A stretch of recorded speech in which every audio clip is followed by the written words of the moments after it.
हुकूमत सिंध ने Karachi inter board के 11वीं और 12वीं जमात के तलबा की 7 साल की इम्तिहानी फीस माफ कर दी। नासिर शाह और ज़िया लंजार पर मुश्तमिल सिंध काबीना की सब कमेटी बराए खजाना ने 1 अरब 27 करोड़ रुपए की रकम जारी करने की मंजूरी दे दी है।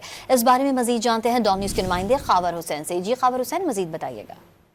जी, हुकूमत सिंध ने कराची इंटर बोर्ड की 11वीं और 12वीं जमात के तालिब इल्मों की 7 साल की फीस माफ करने का फैसला किया है। 7 साल की फीस माफ करने की मद में 1 अरब 27 करोड़ रुपए जारी करने की मंजूरी भी दे दी गई है। सैयद नासिर हुसैन शाह और ज़िया लंजार पर मुश्तमिल सिंध काबीना की सब कमेटी बराए खजाना के इजलास में फैसले किए गए हैं, जिसके मिनट्स जारी कर दिए गए हैं। इजलास को बताया गया कि माली साल 2017-18 से लेकर 2023-24 तक 11वीं और 12वीं जमात के तालिब इल्मों की फीस माफ की गई थी। फीस की मद में 1 अरब 27 करोड़ रुपए जारी किए जाए ताकि ये वाजिबात हुकूमत सिंध अदा करे और जो बच्चे हैं, जो स्टूडेंट्स हैं, उन्हें रिलीफ दिया जा सके। इजलास को बताया गया कि 7 बरसों में 6,92,000 तलबा रजिस्टर हुए।